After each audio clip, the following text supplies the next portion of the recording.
Hello friends, சின்ன மருமகள் serial இனி வரப்போகிற எபிசோட்ஸ்க்கான ரிவ்யூ தான் பார்க்க போகிறோம். அடுத்தடுத்த சுவாரஸ்யங்களை தெரிஞ்சுக்கிறதுக்கு இந்த வீடியோவை ஸ்கிப் பண்ணாமல் கடைசி வரைக்கும் பாருங்கள். நம்ம தமிழ்ச்செல்வியையும் சேதையும் பேட்டி எடுத்துகிட்டு போன கையோடைய வீட்டுக்கு நிறைய பேர் கும்பலாக வராங்க. இதெல்லாம் பார்த்தா சேது, தமிழ்ச்செல்வி, ராஜாங்கன்னு சொல்லிட்டு எல்லாருமே பயங்கர ஷாக் ஆயிடுறாங்க. அதுக்கப்புறம் ராஜாங்க இருந்துட்டு தமிழ்ச்செல்வியும் சேதையும் பார்க்க தான் வருவாங்க போல அப்படின்னு நினச்சிக்கிறாரு. அதுக்கப்புறம் அவங்கெல்லாம் வந்த உடனே நம்ம ராஜாங்கத்துக்கு வணக்கம் ஐயா அப்படின்னு சொல்லிட்டு சொல்லவும், அதுக்கப்புறம் ராஜாங்க இருந்துட்டு நீங்களாம் யார் அப்படின்னு சொல்லிட்டு கேட்கவும், இங்க பாருங்க ஐயா, நாங்க இந்த ஊர்லயே பெரிய குடும்பம், உங்க வீட்டுல பொண்ணு எடுக்கலாம்னு சொல்லிட்டு வந்திருக்கோம் ஐயா அப்படின்னு சொல்லிட்டு சொல்லவும், இதை கேட்ட ராஜாங்கத்துக்கு ஒண்ணுமே புரிய மாட்டேங்குது. என்ன சொல்றீங்க, இந்த வீட்டு பொண்ணை கட்டலான்னு வந்திருக்கீங்களா அப்படின்னு சொல்லிட்டு கேட்கவும், ஆமாங்க ஐயா, இந்த வீட்டுல ஒரு பொண்ணு இருக்குன்னு கேள்விப்பட்டோம், அதனாலதான் பொண்ணு கேட்கலான்னு வந்திருக்கோம் ஐயா, உள்ள போலாமா அப்படின்னு சொல்லிட்டு கேட்கவும், அதுக்கப்புறம் என்ன ராஜாங்க இருந்துட்டு உள்ள போய் எல்லாத்தையும் பேசிக்கலாம்னு சொல்லிட்டு உள்ள கூட்டிட்டு போறாங்க.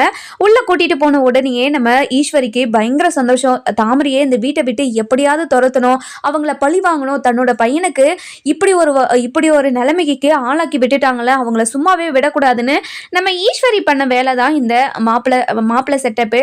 அந்த மாப்பிள்ளைய அதாவது பொறுக்கியாவோ இல்லை ரெண்டாவது கல்யாணமோ இல்லை ஊர் சுத்துறவனோ எவனோ ஒருத்தனை புரோக்கர் மூலமா சொல்லி வர வச்சு இப்போ பேசிக்கிட்டு இருக்காங்க. இதெல்லாம் பார்த்துட்டு இருந்த ஈஸ்வரிக்கு பயங்கர சந்தோஷம். அந்த நேரம் பார்த்து சித்ரா வராங்க. சித்ரா வந்த உடனே நீ சொன்னபடி தானே எல்லாமே நடந்துக்கிட்டு இருக்கு அப்படின்னு சொல்லிட்டு கேட்கவும், ஆமாடி, நீ எதுவுமே பேசாத, இப்போ நம்ம அப்புறமா ரூமுக்கு போயிட்டு பேசிக்கலாம் அப்படின்னு சொல்லிட்டு நம்ம சித்ராவை அமைதியாக இருக்க சொல்றாங்க. அதுக்கப்புறம் ராஜாங்க இருந்துட்டு, இங்க பாருங்க ஐயா, இந்த வீட்டில் என்ன பொண்ணு இருக்குன்னு எனக்கு தெரியல ஐயா. ஐயா, எங்களுக்கு சொல்லி தான் இந்த வீட்டுக்கே நாங்கள் வந்திருக்கோம், ஏதாச்சும் பொண்ணு இருந்தா காட்டுங்க அப்படின்னு சொல்லிட்டு கேட்கவும், அதுக்கப்புறம் என்ன நம்ம ஈஸ்வரி இருந்துட்டு, இங்க பாருங்க மாமா, நம்ம தாமரையை கேட்டு தான் வந்திருக்காங்க போல அப்படின்னு சொல்லிட்டு வாண்டடா பேசுவோம். இதை கேட்டு நம்ம சாவுத்திரிக்கு பயங்கரமா ஷாக் ஆயிடுது. இங்க பாருங்க மதனி, என்னோட பொண்ணுக்கு என்ன கல்யாணத்துக்கு அவசரம், கொஞ்ச நேரம் நீங்க அமைதியே இருங்க, என் பொண்ணுக்கு கல்யாணம் எல்லாம் வேண்டாம் அப்படின்னு சொல்லிட்டு ஈஸ்வரி சொல்லவும், அதுக்கப்புறம் ராஜாங்க இருந்துட்டு, இங்க பாரு சாவுத்திரி, இவ்வளவு நாளா உன்னோட பொண்ணு வீட்டுல தானே இருக்குது, இங்க பாரு, காலகாலத்துல நடக்க வேண்டியதெல்லாம் நடத்தி நம்ம கல்யாணம் பண்ணி அனுப்பி வச்சுதானே ஆகணும். நான் இந்த குடும்பத்தை பற்றி விசாரிக்கிறேன், இந்த குடும்பம் மட்டும் நல்லா இருந்துச்சுன்னா கண்டிப்பாக இந்த கல்யாணத்தை நம்ம முடிச்சிருவோம் அப்படின்றாங்க. அண்ணா, என்னென்ன பேசுகிறீங்க நீங்கள், இங்கே பாரு சாவுத்திரி, நீ கொஞ்ச நேரம் அமைதியாக இரு, பொட்ட பிள்ளைங்களுக்கு எப்போ கல்யாணம் நடக்கணும் ஏது நடக்கணும்னு எல்லாமே டைமுக்கு நடந்தால் மட்டும்தான் நல்லாயிருக்கும், சரியா அப்படின்னு சொல்லிட்டு நம்ம சாவுத்திரி வாயை அடிச்சிடறாங்க. அதுக்கப்புறம் ஈஸ்வரி இருந்துட்டு சாவுத்திரியை பார்த்து சிரிக்கவும், நம்ம சாவுத்திரிக்கு ஒரு மாதிரி உள்ளுக்குள்ளே ஏதோ தப்பாக நடக்கிற மாதிரி தோணுது. அதுக்கப்புறம் இங்கே பாருங்கண்ணே, என்னோட பொண்ணுக்கு இப்போ கல்யாணம் வேண்டாண்ணே, நான் எப்போ கல்யாணம் வேண்டும்னு சொல்கிறேன், அதுக்கப்புறம் நம்ம கல்யாணம் பண்ணிக்கலான்னு அப்படின்னு சொல்லிட்டு சொல்லவும், இதை கேட்ட நம்ம அதாவது ராஜாங்கத்துக்கு, இங்கே பாருங்க, யாருமே பேசக்கூடாது, கொஞ்ச நேரம் அமைதியாக இருங்க, இங்கே பாருங்க ஐயா, அதாவது நான் இப்போதைக்கு நாங்கள் கொடுக்குற மாதிரி இல்லை, அப்படி நாங்கள் கொடுக்குற மாதிரி இருந்தால் நான் உங்களுக்கு கால் பண்ணி சொல்கிறேனே அப்படின்னு சொல்லிட்டு நம்ம ராஜாங்கம் சொல்லவும், அதுக்கப்புறம் என்ன நம்ம ராஜாங்கத்துக்கிட்ட, இங்கே பாருங்க ஐயா, எங்க கிட்ட நிறைய சொத்து இருக்குது, உங்களை விட அதிகமான சொத்து, ஊருக்குள்ள நல்ல பேரும் இருக்குது, நல்ல பணக்காரு வேற, நல்ல சம்பந்தம் தானே, இப்போவே இந்த சம்பந்தத்தை முடிச்சுக்கலாமே அப்படின்னு சொல்லிட்டு சொல்லவும், இதை கேட்ட சாவுத்திரிக்கு நிறைய சொத்து, அதுவும் நம்ம ராஜாங்கத்துக்கு விட அதிகமா சொத்து இருக்கிறவங்கள கட்டிக்கலாமே அப்படின்னு சொல்லிட்டு சாவுத்திரி மனசுல ஒரு சின்னதா ஒரு எண்ணம் வருது. அதுக்கப்புறம் நம்ம சாவுத்திரி தாமரை கிட்ட போயிட்டு, நல்ல பெரிய குடும்பம்டி, கல்யாணம் பண்ணிக்கிறியாடி அப்படின்னு சொல்லிட்டு கேட்கவும், அம்மா கொஞ்ச நேரம் அமைதியா இருமா, எனக்கு கல்யாணம் எல்லாம் வேண்டாம், எனக்கு இப்போதைக்கு கல்யாணத்தை பத்தி யோசிக்கலாம் முடியாதுமா அப்படின்றாங்க. என்னடி பேசுற நீ, உனக்கும் நடக்க வேண்டியதெல்லாம் காலத்துல நடந்தாதாண்டி எனக்கும் சந்தோஷமா இருக்கும், இங்க பாருமா, கொஞ்ச நேரம் நீ அமைதியே இருமா, எனக்கு எப்போ நடக்கணும்னு எனக்கு தோணுதோ அப்போ உன்கிட்ட கேட்குறேன், அப்புறமா எனக்கு மாப்பிள்ளை பார்த்து கல்யாணம் பண்ணி வை, சரியா, எனக்கு இந்த கல்யாணம் மட்டும் வேணாம், எப்படியாவது மாமா கிட்ட பேசி நீ இந்த கல்யாணத்தை நிறுத்தணும் அப்படின்னு சொல்லிட்டு சொல்லிடுறாங்க. அதுக்கப்புறம் என்ன நம்ம சாவுத்திரி இருந்துட்டு ராஜாங்கத்துக்கிட்ட போயிட்டு, இங்க பாருங்கண்ணே, என்னோட பொண்ணுக்கு எப்போ கல்யாணம் வேணுமோ அப்போ கேட்குறேன்னு சொல்லியிருக்காங்க, ப்ளீஸ்ண்ணே இந்த கல்யாணம் மட்டும் வேண்டாமே, இப்போ வேண்டாம் அப்படின்னு சொல்லிட்டு சொல்லிடுறாங்க. அதுக்கப்புறம் நம்ம ராஜாங்க இருந்துட்டு அவங்க கிட்ட, இங்க பாருங்க ஐயா, நாங்க உங்களுக்கு கொடுக்கறதா இருந்தா கண்டிப்பா உங்களுக்கு கால் பண்றோம், உங்க நம்பரை மட்டும் கொடுத்துட்டு போங்க அப்படின்னு சொல்லிட்டு சொல்லிடுறாங்க. அதுக்கப்புறம் என்ன வந்தவங்க எல்லாருமே டீ, காஃபி, ஸ்நாக்ஸு எல்லாமே சாப்பிட்டுட்டு கிளம்பிடுறாங்க. அதுக்கப்புறம் நம்ம சாவுத்திரி இருந்துட்டு குடுகுடுன்னு வெளியே ஓடி போகிறாங்க. ஓடி போன உடனே, நீங்கள் அந்த தரகர் சொல்லி தானே வந்தீங்க அப்படின்னு சொல்லிட்டு கேட்கவும், ஆமாங்கம்மா, இந்த வீட்டில் வந்த உடனே பொண்ணு கொடுத்துருவாங்கன்னு நினச்சா என்னம்மா இப்படியெல்லாம் பண்ணுறாங்க, இங்கே பாருங்கள், கண்டிப்பாக உங்களுக்கு பொண்ணு கொடுப்பாங்க, நீங்கள் நம்பர் கொடுத்துட்டு தானே போயிருக்கீங்க, நான் எப்படியாவது பேசி உங்களுக்கே கல்யாணம் பண்ணி வைக்கிறேன், அதே மாதிரியே உங்கள் ஊருக்குள்ளே வந்து விசாரிப்பாங்க, அப்போ விசாரிக்கிற போது உங்களை பற்றி எல்லாம் நல்ல விதமாக சொல்கிற மாதிரியே நீங்கள் எல்லாரையும் செட் பண்ணி வைக்கணும் சரியா அப்படின்னு சொல்லிட்டு நம்ம ஈஸ்வரி இருந்துட்டு அந்த மாதிரி சொல்லவும் அதுக்கப்புறம் அந்த மாப்பிள்ளை வீட்டுக்காரரும் சரிங்கம்மா நீங்கள் பேசின பணத்தை கரெக்டாக எங்களுக்கு கொடுத்துடணும் அப்படின்னு சொல்லிட்டு ஈஸ்வரி கிட்ட கேட்கவும், இங்கே பாருங்கள் நீங்கள் நினச்சதை விட உங்களுக்கு அதிகமாகவே நான் கொடுக்குறேன், ஆனால் நீங்கள் அதாவது நான் சொன்னதை மட்டும் நீங்கள் கரெக்டாக பண்ணிட்டீங்கன்னா கண்டிப்பாக உங்களுக்கு வந்து சேர வேண்டியது கரெக்டாக வந்து சேரும் அப்படின்னு சொல்லிக்கிட்டு இருக்காங்க. அதுக்கப்புறம் நம்ம அப்பதான் இருந்துட்டு இங்கே பாரடி தாமரை அதாவது நடக்க வேண்டிய காலத்தில் எல்லாமே நடந்தாதாண்டி இப்போ வயசாகிட்டே போயிட்டே இருக்குல்ல உனக்கும் காலத்தில் உனக்கும் ஒரு கல்யாணத்தை பண்ணி வச்சாதாண்டி உங்கள் அம்மாவுக்கும் சந்தோஷமா இருக்கும் அப்படின்னு சொல்லிட்டு கேட்கவும், இங்கே பாருங்க அப்பதான் எனக்கு கல்யாணம் எப்போ வேணும்னு தோணுதோ அப்போ உங்ககிட்ட கேட்குறேன், அப்போ எனக்கு மாப்பிள்ளை பார்த்து கல்யாணம் பண்ணி வைங்க, இப்போதைக்கு எனக்கு கல்யாணம் வேண்டாம் அப்படின்றாங்க. இங்கே பாரடி நிறைய சொத்து பத்தெல்லாம் இருக்குதாண்டி, நம்மளை விட பணக்கார தானே, நீ கல்யாணம் பண்ணிக்கிட்டு போலாமே, உனக்கு தான் வசதியாக இருக்கிறதுனாவே ரொம்ப பிடிக்கும்ல அப்படின்னு சொல்லிட்டு சொல்லவும், இதை கேட்ட நம்ம சாவித்திரி இருந்துட்டு இங்கே பாருங்கம்மா வசதியை பார்த்தெல்லாம் கல்யாணம் பண்ண முடியாது, அந்த மாப்பிள்ளை எப்படி என்ன ஏதுன்னு கூட தெரியாமல் எப்படி கல்யாணம் பண்ணி வைக்க முடியும் அப்படின்னு சொல்லிட்டு சொல்லிடுறாங்க. அதுக்கப்புறம் என்ன இங்கே பாருங்கண்ணே, இதை பற்றி நானா உங்ககிட்ட பேசுகிற வரைக்கும் நீங்கள் என்கிட்ட இது மாதிரி பேசாதீங்கண்ணே அப்படின்னு சொல்லிட்டு பயங்கர கோவமாக போயிடுறாங்க. இன்னொரு பக்கம் பார்த்தீங்கன்னா நம்ம அதாவது யாரு நம்ம ஈஸ்வரி இருந்துட்டு ராஜாங்கத்துக்கிட்ட வந்து இங்கே பாருங்க மாமா இது நல்ல சம்மந்தம் போல் இந்த சம்மந்தத்தவே நம்ம தாமரைக்கு முடிச்சிடலாமே அப்படின்னு சொல்லிட்டு சொல்லவும் இங்கே பாருங்கம்மா இங்கே பாராத்தா யாரும் என்கிட்ட இந்த மாதிரி வந்து பேச தேவையில்ல, ஃபஸ்ட்டு என்கிட்ட பேசாமல் இங்கேருந்து போக சொல்லுங்க அப்பதான் அப்படின்னு சொல்லிட்டு நம்ம அப்பதா கிட்ட சொல்லவும், அப்பதா இருந்துட்டு இங்கே பாரடி அவன் தான் உன்னை பார்த்தாவே கோவம் வருதுன்னு சொல்கிறான்ல, எதுக்காக அவன் முன்னாடி வந்து அவனை கோவப்படுத்திக்கிட்டு இருக்கீங்க அப்படின்னு சொல்லிட்டு சொல்லவும், அதுக்கு அந்த நேரம் பார்த்து நம்ம அதாவது காவியாவும் நம்ம போஸும் வெளியே வந்துடுறாங்க. வந்த உடனே நம்ம காவியா இருந்துட்டு அங்கிள் நாங்கள் 2 பேரும் வெளியே போயிட்டு வரோம், போயிட்டு வந்துட்டோங்களா அப்படின்னு சொல்லிட்டு கேட்கவும், இங்கே பாருமா உனக்கு என்ன தோணுதோ எல்லாத்தையுமே செய்ய, உனக்கு என்ன தோணுதோ எல்லாம் செய்யறதுக்கும் உனக்கு உரிமை இருக்குது சரியா, இந்த மாதிரி கேள்வி கேட்டுட்டுலாம் இருக்காதம்மா அப்படின்னு சொல்லிட்டு சொல்கிறாங்க. சரிங்க அங்கிள், இவனுக்கு நிறைய பாடம் புகட்ட வேண்டிய இருக்கு, அதனால தான் இவனை கொஞ்சம் வெளியே கூட்டிட்டு போயிட்டு அவனுக்கு எல்லாமே சொல்லி கொடுத்துட்டு வரேன் அப்படின்னு சொல்லிட்டு நம்ம அதாவது போஸை 4 பேர் முன்னாடி வாடா போடான்னு சொல்லவும் நம்ம ஈஸ்வரிக்கு பயங்கர கோவம் வந்துடுது.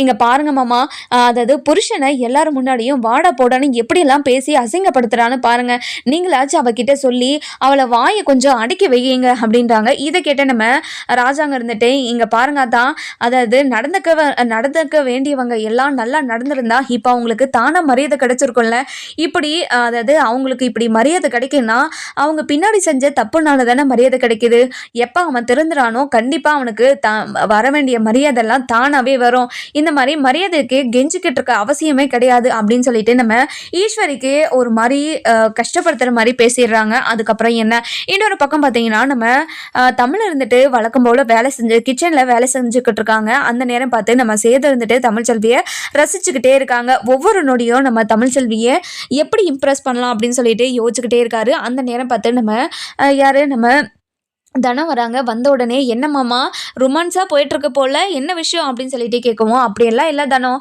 வா தனம் உட்காரு அப்படின்னு சொல்லிட்டு சொல்லவும், இல்லைம்மாமா நிறைய வேலை இருக்குது, அக்காவுக்கும் படிக்கிறது நிறைய இருக்குது, அக்காவுக்கு போயிட்டு நான் ஹெல்ப் பண்ணுறேன் அப்படின்னு சொல்லிட்டு சொல்கிறாங்க. அந்த நேரம் பார்த்து நம்ம அதாவது தமிழ்ச்செல்விக்கு ஒரு மாதிரி வயிறு வலியாக வந்துடுது. வயிறு வலி வந்த உடனே நம்ம தமிழ்ச்செல்வி கத்த ஆரம்பிச்சிடறாங்க. ஐயோ எம்மான்னு கத்த ஆரம்பிச்சிடறாங்க. அதுக்கப்புறம் நம்ம சேதுக்கும் பயங்கரமாக ஷாக் ஆயிடுது. அப்புறம் நம்ம தனம் இருந்துட்டு மாமா அக்கா ரொம்ப வலியால துடிக்கிறா மாமா, என்னாச்சுன்னே தெரியல, திடீர்னு வயிறு வலிக்குன்னு அழுதுகிட்டே இருக்கா மாமா, ப்ளீஸ் மாமா வாங்க ஹாஸ்பிட்டலுக்கு போயிடலாமா மாமா அப்படின்னு சொல்லிட்டு கேட்கவும், என்ன தானோ கேட்டுட்டு இருக்க, வா தானோ நம்ம கூட்டிட்டு ஹாஸ்பிட்டல் போகலாம் அப்படின்னு சொல்லிட்டு சொல்றாங்க. அந்த நேரம் பார்த்து நம்ம மலர் வரவும், மலர் வந்த உடனே தமிழ்ச்செல்வி கத்துக்கிட்டு இருக்கிறத பார்த்துட்டு தமிழ் என்னடி ஆச்சு என்ன ஆச்சு அப்படின்னு சொல்லிட்டு கேட்கவும், தனம் இருந்துட்டு அக்கா இப்போதான் நல்லா தான் வேலை செஞ்சுக்கிட்டு இருக்காங்க. அந்த நேரம் பார்த்து நம்ம அக்காவுக்கு இருந்துட்டு வயிறு வலி அதிகமாயிடுச்சு, என்னாச்சுன்னே தெரியல, வயிறு வலி அதிகமாக இருக்குதுன்னு அழுதுகிட்டே இருக்காங்க, அக்காவை ஹாஸ்பிட்டலுக்கு கூட்டிகிட்டு போகிறோம் வரீங்களா அக்கா அப்படின்னு சொல்லிட்டு கேட்கவும், என்ன தனம் சொல்கிறேன் நானும் வரேன் அப்படின்னு சொல்லிட்டு 3 பேருமே அதாவது தனம் நம்ம தமிழ்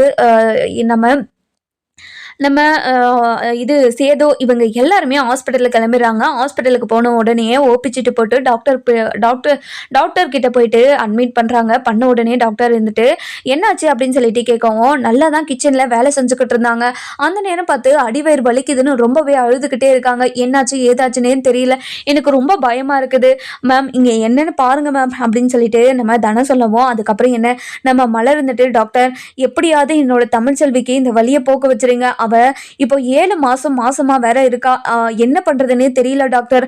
அதனால தான் அவங்க 2 பேரையுமே நான் இப்போ கூட்டிகிட்டு வந்துட்டேன் அப்படின்னு சொல்லிட்டு சொல்கிறாங்க. அதுக்கப்புறம் நம்ம சேது இருந்துட்டு ரொம்பவே கதிங்க போயிட்டு இருக்காரு. தமிழ்ச்செல்விக்கு எதுவும் ஆகக்கூடாது அப்படின்னு சொல்லிட்டு அந்த ஹாஸ்பிட்டலில் இருக்கிற சாமி கிட்ட போயிட்டு வேண்டிட்டு இருக்காங்க. இங்கே பாருங்க கடவுளே, என்னை விட அந்த குழந்தைங்க மேலே தான் அவள் ரொம்ப பாசம் வச்சிருக்கா. அந்த குழந்தைங்க தான் அவள் உலகமேனு நினச்சிக்கிட்டு இருக்கா. அவளுக்கு போயிட்டு அந்த குழந்தைக்கு எதுவுமே ஆகிற மாதிரி எதுவும் பண்ணிடாத கடவுளே அப்படின்னு சொல்லிட்டு வேண்டிக்கிட்டு இருக்காரு. அதுக்கப்புறம் என்ன நம்ம அதாவது யாரு நம்ம டாக்டர் இருந்துட்டு செக் பண்ணி பார்த்துட்டு உங்களை கூப்பிட்றேன், நீங்கள் கொஞ்ச நேரம் வெளியே இருங்க அப்படின்னு சொல்லிட்டு வெளியே இருக்க வைக்கிறாங்க. அதுக்கப்புறம் என்ன நம்ம தமிழ்ச்செல்விக்கு செக் பண்ணி பார்க்கும்போது நம்ம தமிழ்ச்செல்விக்கு அதாவது லேபர் பெயின், அதாவது டெலிவரி பெயின் தான் வந்திருக்கு அப்படின்னு சொல்லிட்டு தெரிஞ்சுக்கிறாங்க. தெரிஞ்சுக்கிட்ட உடனே சிஸ்டர் உடனே டெலிவரிக்கு ஏற்பாடு பண்ணுங்க அப்படின்னு சொல்லிட்டு கத்தவும் இதை கேட்ட சேதுக்கும் பயங்கரமாக ஷாக் ஆயிடுது. என்ன டெலிவரியா, என்ன மலர் அங்கே சொல்லிக்கிட்டு இருக்காங்க, டெலிவரினாலாம் சொல்லிக்கிட்டு இருக்காங்க, என்னாச்சு தமிழுக்கு டெலிவரி பெயின் வந்துருச்சா அப்படின்னு சொல்லிட்டு கேட்கவும் இதை கேட்ட ராஜாங்கத்துக்கு இதை கேட்ட நம்ம மலர் இருந்துட்டு போயிட்டு டாக்டர் கிட்ட இங்க பாருங்க டாக்டர், என்னாச்சு டாக்டர் என்னோட தமிழுக்கு அப்படின்னு சொல்லிட்டு கேட்கவும் அதுக்கப்புறம் இங்க பாருங்க அவங்களுக்கு டெலிவரி பெயின் வந்திருக்கு அப்படின்னு சொல்லிட்டு சொல்லவும் என்ன டாக்டர் சொல்றீங்க, தமிழுக்கு 7 மாசம் தானே ஆகுது, எப்படி அவளுக்கு குழந்தை பிறக்கும் அப்படின்னு சொல்லிட்டு சொல்றாங்க. இங்க பாருங்கம்மா, ஒரு சிலருக்கு 7 மாசத்திலே குழந்தை பிறக்கும், அதெல்லாம் நார்மல் தான். குழந்தையோட growth எல்லாமே நல்லா வளர்ந்துருக்கு. இப்போ குழந்தை பிறக்க போகுது, இன்னும் கொஞ்ச நேரத்தில் அவங்களுக்கு குழந்தை பிறக்க போகுது, நான் அதுக்கு எல்லாத்துக்கும் ஏற்பாடு பண்ணணும் அப்படின்னு சொல்லிட்டு உள்ளே போயிடுறாங்க. அதுக்கப்புறம் நம்ம சேதுக்கு ஒரு மாதிரி ஷாக்கிங்காக ஆயிடுது. நம்ம தனம் இருந்துட்டு மாமா என்ன மாமா இது 7 மாசத்திலே குழந்தை பிறக்குதுன்னு சொல்கிறாங்க, எனக்கு அக்காவை நினச்சா ரொம்ப பயமாக இருக்குது மாமா, 7 மாசத்துல குழந்தை பிறந்தா அக்காவுக்கு ஏதாச்சும் ஆயிடுமா மாமா அப்படின்றாங்க. இங்கே பாரு தனம், இந்த மாதிரியெல்லாம் சொல்லி என்னை பயன்படுத்தாத தனம், நானே ரொம்பவே பதறி போயிட்டே இருக்கேன், நான் அப்பாவுக்கு ஃபோன் பண்ணி விஷயத்தெல்லாம் சொல்லிடுறேன், அவங்களையும் வர சொல்லிடுறேன் அப்படின்றாங்க. சரிங்க மாமா அப்படின்னு சொல்லிட்டு சொல்லிடுறாங்க. அதுக்கப்புறம் என்ன நம்ம சேது இருந்துட்டு ராஜாங்கத்துக்கு கால் பண்றாங்க. கால் பண்ண உடனே ராஜாங்க இருந்துட்டு சொல்லியா சேதோ என்ன விஷயம் அப்படின்னு சொல்லிட்டு கேட்கவும் அப்பா அப்பா அப்படின்னு சொல்லிட்டு அழுதுகிட்டே பேசவும் நம்ம ராஜாங்கத்துக்கு பயங்கரமா ஷாக் ஆயிடுது. சேதோ என்னையா ஆச்சு, எதுக்காக அழுதுகிட்டு இருக்க, அப்பா தமிழ்ச்செல்விக்கு இப்போ வயிறு வலி அதிகமா இருக்குதுன்னு சொல்லிட்டு ஹாஸ்பிட்டல் கூட்டிட்டு வந்த இடத்துல இப்போ டாக்டர் அவளுக்கு என்ன ஆச்சுன்னு சொல்றாங்கன்னு தெரியுமாப்பா அப்படின்னு சொல்லிட்டு கேட்கவும் என்னையா சொல்றாங்க சொல்லியா அப்படின்னு சொல்லிட்டு கேட்கவும் அதுக்கப்புறம் என்ன நம்ம சேது இருந்துட்டு அப்பா தமிழ்ச்செல்விக்கு அதாவது பிரசவ வலி வந்திருக்காம்ப்பா அப்படின்னு சொல்லிட்டு சொல்லவும் நம்ம ராஜாங்கத்துக்கு பயங்கரமாக ஷாக் ஆயிடுது. என்னையா சொல்கிற நீ சொல்கிறதெல்லாம் உண்மையா அப்படின்னு சொல்லிட்டு கேட்கவும் ஆமாப்பா, ஒரு சிலருக்கு 7 மாதத்தில் கூட குழந்தை பிறகுதான், இப்போ 7 மாதம் தொடக்கத்திலேயே இப்போ அவளுக்கு குழந்தை பிறக்குது போதுப்பா, எனக்கு ரொம்ப பயமாக இருக்குதுப்பா, தமிழ்ச்செல்விக்கு என்ன ஆகுமோ ஏதோ ஆகுமோ நினச்சாவே எனக்கு ரொம்ப மனசெல்லாம் பதறி போயிட்டு இருக்குதுப்பா. இங்கே பாரு சேதோ, நீ எதுக்கும் பயப்படாத, நானும் அப்பத்தான் நம்ம அம்மாலாம் வந்துடுறோம் சரியா, நீ பயப்படாம இரு. எந்த ஹாஸ்பிட்டல், அப்பா நம்ம வழக்கமா வருவோம் இல்லப்பா, அந்த ஹாஸ்பிட்டலுக்கு தான்ப்பா வந்திருக்கோம் அப்படின்னு சொல்லிட்டு நம்ம சேது இருந்துட்டு ரொம்பவே அழுதுகிட்டு சொல்லிக்கிட்டு இருக்காங்க. அதுக்கப்புறம் போனையும் வச்சிடறாங்க. வச்ச உடனே நம்ம ராஜாங்க வந்துட்டு மோகனா மோகனா அப்படின்னு சொல்லிட்டு கூப்பிடுறாங்க. மோகனாவும் வராங்க. வந்த உடனே நம்ம அதாவது ராஜாங்க இருந்துட்டு சொல்றாங்க மோகனா கிட்ட, இங்க பாரு மோகனா, தமிழ்ச்செல்விக்கு டெலிவரி அதாவது பிரசவ வலி வந்திருக்கான், வா நம்ம உடனே போய் பார்த்துட்டு வருவோம். என்னங்க சொல்றீங்க, தமிழ்ச்செல்விக்கு டெலிவரி பெயின் வந்துருச்சான், இப்பதான் அவளுக்கு 6-7 மாசம் ஆகுமே, அதுக்குள்ளே எப்படி குழந்தை பிறக்கும் அப்படின்னு சொல்லிட்டு கேட்குறாங்க. இங்க பாரு மோகனா, அவளுக்கு 7 மாசம் ஆகுதான், 7 மாசத்துல குழந்தை பிறக்குமா, இப்போ டாக்டர் தான் டெலிவரி பெயின் சொல்லிட்டு சொல்லியிருக்காங்க, இன்னும் கொஞ்ச நேரத்துல குழந்தை பிறந்துடும் வேற சொல்லியிருக்காங்களாம், நம்ம போய் பார்த்துட்டு வந்துடுவோம் வா அப்படின்னு சொல்லிட்டு கூப்பிடுறாங்க. அதுக்கப்புறம் அத்தையும் கூட்டிட்டு போயிடலாமே, அத்தையும் ரொம்பவே இந்த குழந்தை பிறக்கணும்னு ஆசையா இருந்தாங்க, அதனால நம்ம அத்தையும் கூட்டிட்டு போகலாம் அப்படின்னு சொல்லிட்டு போயிட்டு அப்பத்தாவை கூட்டிகிட்டு வராங்க. கூட்டிகிட்டு வந்த உடனே விஷயத்தெல்லாம் சொல்லவும் நம்ம அப்பத்தாவுக்கும் பயங்கரமாக ஷாக் ஆகிடுது. என்னையா ராஜாங்க சொல்கிற, நீ சொல்கிறதெல்லாம் உண்மையா, ஐயோ கடவுளே, பெரிய மந்த தமிழ்ச்செல்விக்கும் குழந்தைங்களுக்கும் எதுவும் ஆகக்கூடாது, 3 உசுருமே நல்லா வரணும் அப்படின்றாங்க. இதை கேட்ட ராஜாங்கத்துக்கு பயங்கரமாக ஷாக் ஆகிடுது. என்ன அத்தா சொல்கிற நீ, 3 உசுரா அப்படின்னு சொல்லிட்டு கேட்கவும் ஆமா ராஜாங்கம், தமிழ்ச்செல்வி வயிற்றுக்குள்ளே 2 குழந்தை இருக்குது தெரியுமா அப்படின்னு சொல்லிட்டு சொல்லவும் இதை கேட்ட நம்ம மோகனாக்கு பயங்கரமாக ஷாக் ஆகிடுது. அத்தா நீங்கள் சொல்கிறத என்னால் ஏற்றுக்கவே முடியல அத்தை, உண்மையாவா அப்படின்னு சொல்லிட்டு கேட்கவும் ஆமா மோகனா, நான் அங்கே போயிட்டு எல்லா விஷயத்தையும் சொல்கிறேன், வாங்க முதல்ல போவோம் அப்படின்னு சொல்லிட்டு சொல்லவும் அதுக்கப்புறம் என்ன நம்ம ஈஸ்வரியும் நம்ம சித்ராவும் இந்த விஷயத்தெல்லாம் கேட்டுடுறாங்க. கேட்ட உடனே நம்மளும் போயிட்டு ஹாஸ்பிட்டலில் என்ன ஆச்சு ஏதாச்சுன்னு பார்த்துட்டு வருவோம் வா அப்படின்னு சொல்லிட்டு 2 பேருமே ஹாஸ்பிட்டலுக்கு போகிறாங்க. அதுக்கப்புறம் என்ன ஹாஸ்பிட்டலுக்கு போயிடுறாங்க. போன உடனே நம்ம சேது இருந்துட்டு ராஜாங்கத்தை பார்த்துட்டு அழுதுகிட்டே ஓடி போயிட்டு கட்டி பிடிச்சிக்கிறாங்க. அப்பா எனக்கு ரொம்ப பயமா இருக்குதுப்பா, அவ ரொம்ப வலிக்குதுன்னு அழுதுகிட்டே இருக்கா, கத்திக்கிட்டே இருக்கா, உள்ளேயும் விட மாட்றாங்க, என்ன பண்றது ஏது பண்றதுன்னே தெரியலப்பா, எனக்கு ஒரு மாதிரி வெல வெலன்னு வந்துகிட்டே இருக்குதுப்பா அப்படின்னு சொல்லிட்டு சொல்றாங்க. இங்க பாரியா சேதோ, பிரசவ வலினா அப்படிதான்ப்பா இருக்கும், நீ கவலைப்படாத, கண்டிப்பா 3 பேருக்கும் என்னுமே ஆகாதுப்பா அப்படின்றாங்க. என்னப்பாவை சொல்ற, என்னப்பா சொல்ற, நீங்க அதுதான் 3 உசுரா அப்படின்னு சொல்லிட்டு கேட்கவும், ஆமா சேது, தமிழ்ச்செல்வி வயித்துக்குள்ள 2 குழந்தை இருக்குது அப்படின்னு சொல்லிட்டு சொல்றாங்க. இதை கேட்ட ராஜாங்கத்துக்கு, அதாவது சேதுக்கு பயங்கரமா ஷாக் ஆயிடுது. இங்க பாருங்க, இங்க பாருங்கப்பா, நீங்க சொல்றது பொய் இல்லையே, உண்மையா தானே சொல்றீங்க அப்படின்னு சொல்லிட்டு கேட்கவும், இங்க பாரு சேதோ, நான் உன்கிட்ட எதுக்காக பொய் சொல்ல போறேன், நான் சொல்றதெல்லாம் உண்மைதான்.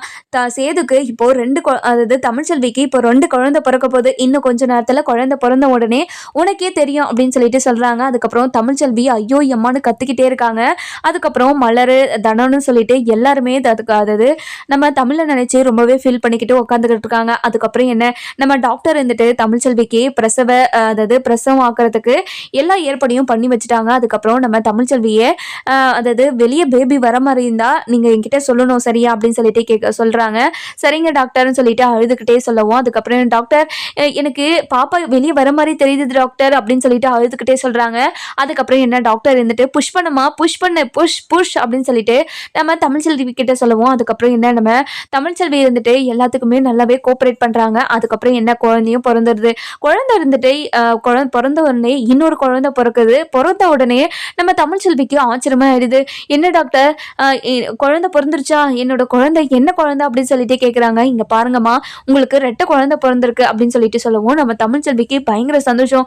என்ன டாக்டர் சொல்றீங்க, ஸ்கேன் பண்ணும் போது கூட எனக்கு எதுவுமே சொல்லலையே, இப்போ 2 குழந்தைன்னு சொல்றீங்க, இதை கேட்டாவே எனக்கு ரொம்ப சந்தோஷமா இருக்கு டாக்டர் அப்படின்னு சொல்லிட்டு சொல்லுவோம். அதுக்கப்புறம் என்ன, நம்ம தமிழ்ச்செல்வி இருந்துட்டு பயங்கர சந்தோஷமா அந்த குழந்தைங்களை பார்த்துக்கிட்டு இருக்காங்க. அதுக்கப்புறம் வெளியே குழந்தை சத்தம் கேட்டதுமே நம்ம ராஜாங்கத்துக்கு அப்படியே பிரிவி பலன் அடைஞ்ச மாதிரி ஒரு மாதிரி ஃபீல் பண்ணிக்கிட்டு இருக்காரு.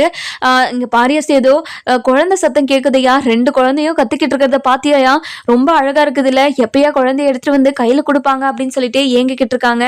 அதுக்கப்புறம் நம்ம சேது இருந்துட்டு, இங்க பாருங்கப்பா, நீங்க கவலைப்படாதீங்க, இன்னும் கொஞ்ச நேரத்துல குழந்தையெல்லாம் கிளீன் பண்ணி கொண்டு வந்து கொடுப்பாங்கப்பா அப்படின்னு சொல்லிட்டு நம்ம சேது சொல்லிக்கிட்டு இருக்க நேரமா நம்ம நர்ஸ் இருந்துட்டு குழந்தையெல்லாம் கிளீன் பண்ணிட்டு குழந்தைய எடுத்துட்டு வந்து வெளியே காட்டுறாங்க. வெளியே காட்டின உடனே நம்ம ஈஸ்வரிக்கு பயங்கர ஷாக்கு.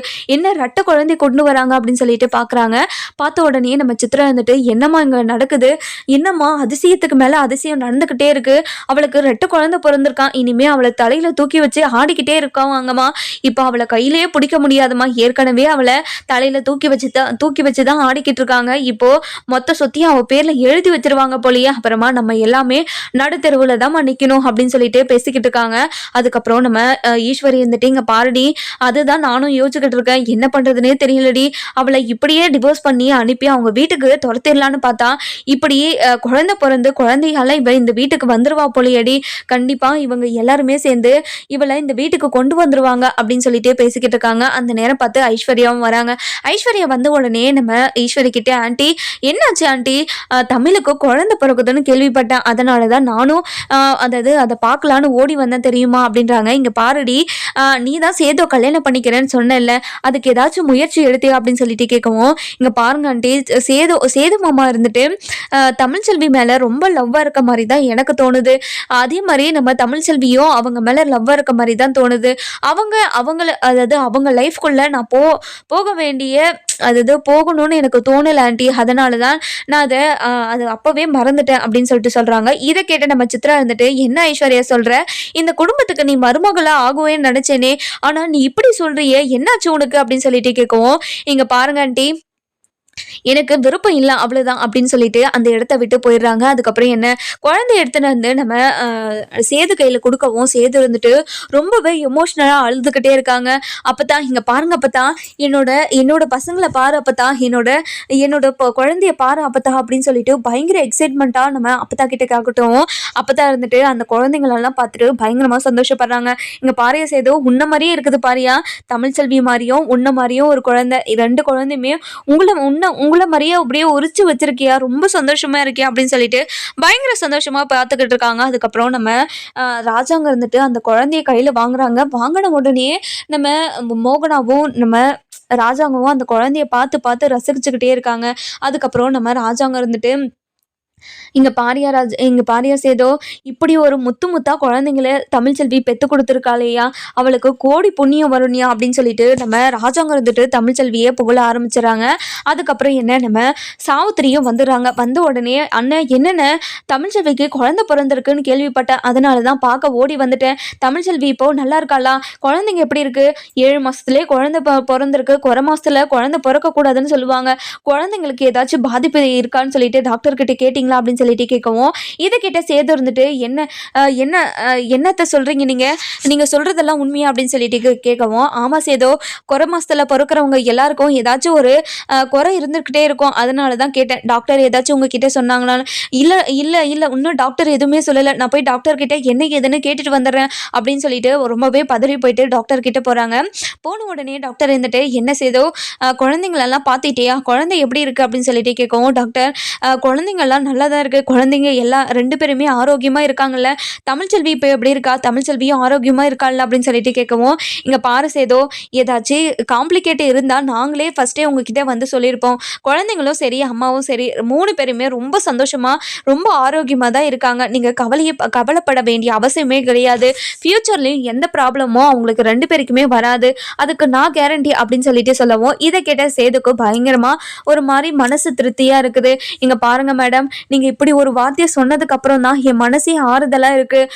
குறை மாசத்துல குழந்தை பிறந்தவங்களுக்கு எல்லாருக்கும் குழந்தைங்களுக்கு ஏதாச்சும் ப்ராப்ளமோ மதருக்கு ஏதாச்சும் ப்ராப்ளம் வரும்னு சொல்லிட்டு பேசிக்கிட்டே இருந்தாங்க, அதனாலதான் டாக்டர் உங்ககிட்ட ரொம்பவே பதறி போயிட்டு வந்து கேட்கலான்னு வந்தேன். ஆமா சேதோ, நீ சொல்றதெல்லாம் உண்மைதான், ஆனா தமிழ்ச்செல்விக்கும் குழந்தைங்களுக்கும் எதுவுமே இல்லை, 100ல் ஒருத்தருக்கு மட்டும்தான் இந்த மாதிரி ஒரு லக்கி பர்சனா இருப்பாங்க, அது உங்களோட பொண்டாட்டியே இருக்காங்க, ரொம்ப சந்தோஷமா இருக்கு அப்படின்றாங்க. இதை கேட்ட சேது இருந்துட்டு இங்க பாருங்க டாக்டர், இப்படி ஒரு வார்த்தையை சொன்னதுக்கு ரொம்ப நன்றி டாக்டர் அப்படின்னு சொல்லிட்டு கையெடுத்து கும்பிட்றாங்க.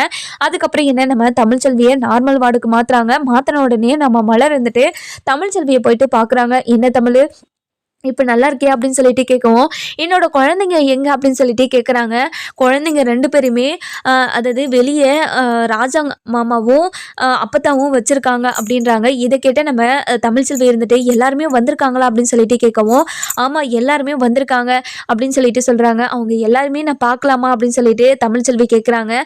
சரி தமிழ், நான் போய் எல்லாருமே கூட்டிகிட்டு வரேன், அது மட்டும் இல்லாமல் உன்னோட குழந்தைங்களையும் கூட்டிகிட்டு வரேன் அப்படின்னு சொல்லிட்டு ரொம்ப சந்தோஷமாக வெளியே போகிறாங்க. வெளியே போன உடனே நம்ம ராஜாங்கத்துக்கிட்ட, மாமா தமிழ்ச்செல்வி உங்க எல்லாருமே பார்க்கணும்னு ஆசைப்படுறா மாமா, வரீங்களா மாமா அப்படின்னு சொல்லிட்டு கேட்கவும், சரி தமிழ் சரி மலர் நடு நம்ம போகலாம் அப்படின்னு சொல்லிட்டு கூட்டிக்கிட்டு நம்ம தமிழ்கிட்ட போகிறாங்க. போன உடனே நம்ம தமிழை பார்த்துட்டு பயங்கர சந்தோஷமா அப்பதான் இருந்துட்டு, தமிழ் இங்கே பாருடி, முத்தா 2 குழந்தைங்களை பெற்று கொடுத்துருக்கடி, பாருடி எப்படி இருக்கு, உன்ன மாதிரியும் சேது மாதிரியும் தாண்டி இருக்குது பாருடி அப்படின்னு சொல்லிட்டு காட்டுறாங்க. அதுக்கப்புறம் என்ன நம்ம தமிழ் இருந்துட்டு அந்த குழந்தைங்களெல்லாம் பார்த்துட்டு பயங்கரமாக சந்தோஷப்படுறாங்க. அதுக்கப்புறம் நம்ம தமிழ்ச்செல்வியை கொஞ்சி கொலாவிக்கிட்டு இருக்கிறத பார்த்தா ஈஸ்வரிக்கு பயங்கர கடுப்பாகுது. கண்டிப்பா எல்லா சொத்தையும் அவ பேர்ல எழுதி வச்சிருவாங்க போல, இப்போ 2 குழந்தைய பார்த்துட்டாங்கல்ல, கண்டிப்பா எல்லா சொத்தையுமே அவ பேர்ல மாத்தி தான் விட போறாங்க அப்படின்னு அதாவது சொத்தை பத்தி நினைப்பு வந்துடுது. அதுக்கப்புறம் இந்த சொத்தெல்லாம் எப்படி நம்ம பேருக்கு மாத்துறது அப்படின்னு சொல்லிட்டு நம்ம ஈஸ்வரி ஒரு பக்கம் பிளான் போட்டுக்கிட்டு இருக்காங்க. இன்னொரு பக்கம் பார்த்தீங்கன்னா நம்ம தாமரை இருந்துட்டு சாவித்திரி கிட்ட, இங்க பாருங்கம்மா, எப்படிம்மா 7 மாசத்துல குழந்தை பிறக்குமா, என்னால நம்பவே முடியலம்மா, ஏற்கனவே அவளை கையிலே பிடிக்க முடியாது, இப்போ அவங்கள 2 பேருமே தலையில தூக்கி வச்சு ஆடுவாங்க பாருமா, எப்படியாவது டிவோர்ஸ் பண்ணி அவ வீட்டுக்கு துரத்து விட்டுடலான்னு பார்த்தா இப்போ இப்படி ஆயிடுச்சாம்மா, இந்த குழந்தைய வச்சு கண்டிப்பா அவ வீட்டுக்கு வந்துருவாமா அப்படின்னு சொல்லிக்கிட்டு இருக்காங்க. அதுக்கப்புறம் என்ன அந்த ஹாஸ்பிட்டல்ல எல்லாத்தையுமே முடிச்சு ப்ரொசீஜர் எல்லாம் முடிச்சுட்டு ட்ரீட்மெண்ட்டும் முடிச்சுட்டு வீட்டுக்கு கிளம்புறாங்க. வீட்டுக்கு போன உடனே நம்ம ராஜாங்க இருந்துட்டு, இங்க பாரு தமிழ்ச்செல்வி, இனிமே நீ பெரிய வீட்டுல தான் இருக்கணும், இனிமே அவுட்டர்ஸ்க்கெல்லாம் போக தேவையில்ல அப்படின்னு சொல்லிட்டு நம்ம ராஜாங்க சொல்லவும், இதை கேட்ட ஈஸ்வரி, தாமரைக்கு, நம்ம சாவித்திரி, அதாவது சித்ரா, இவங்க எல்லாருமே பயங்கர ஷாக் ஆயிடுறாங்க. அதுக்கப்புறம் காவியா இருந்துட்டு வராங்க. வந்த உடனே ஆர்த்தி கொண்டு வராங்க. கொண்டு வந்த உடனே நம்ம ராஜாங்க இருந்துட்டு, வாமா காவியா, இது ஆர்த்தி எடுக்கிறதுக்கெல்லாம் உனக்கு தெரியுமாமா அப்படின்னு சொல்லிட்டு சொல்லவும், அங்கிள் எனக்கு தெரியும் அங்கிள், நான் ஆர்த்தி எடுக்கிறேன் அப்படின்னு சொல்லிட்டு ஆர்த்தி எடுக்க ஆரம்பிக்கிறாங்க. அதுக்கப்புறம் என்ன நம்ம தமிழ்ச்செல்வி பயங்கர சந்தோஷமா 2 குழந்தைங்களும் கையில வச்சுக்கிட்டு ரொம்பவே சந்தோஷமா நின்றுட்டு இருக்காங்க. அதுக்கப்புறம் என்ன ஆர்த்தி எடுத்து முடிச்சுட்டு உள்ள போறாங்க. உள்ள போன உடனே நம்ம சேது இருந்துட்டு குழந்தைங்களுக்கு தேவையான எல்லாமே தொட்டில இருந்து எல்லா திங்ஸும் வாங்கி வீட்ல குவிச்சு வச்சிருக்காரு. இதெல்லாம் பார்த்தா நம்ம தமிழ்ச்செல்விக்கு பயங்கர சந்தோஷம். பார்த்துட்டு பயங்கரமா ஒரு மாதிரி எமோஷனலா ஃபீல் பண்ணிக்கிட்டு இருக்காங்க. அதுக்கப்புறம் என்ன நம்ம அப்பதான் இருந்துட்டு தமிழ் வாடி வந்து இந்த தொட்டில 2 குழந்தைங்களும் போடு, இந்த தொட்டில இந்த குழந்தையும் அந்த தொட்டில அந்த குழந்தையும் போட்டுரு அப்படின்னு சொல்லிட்டு சொல்லவும் இதை கேட்ட தமிழ்ச்செல்விக்கு பயங்கர சந்தோஷம். நம்ம தமிழ்ச்செல்வி இருந்துட்டு அதாவது சேதுவை முழு மனசோடு ஏத்துப்பாங்களா மாட்டாங்களான்னு சொல்லிட்டு நம்ம வர எபிசோட்ல பார்க்கலாம். இந்த வீடியோ உங்களுக்கு பிடிச்சிருந்தா லைக் பண்ணுங்க, சப்ஸ்கிரைப் பண்ணுங்க, மறக்காம பெல் ஐகானையும் கிளிக் பண்ணிக்கோ.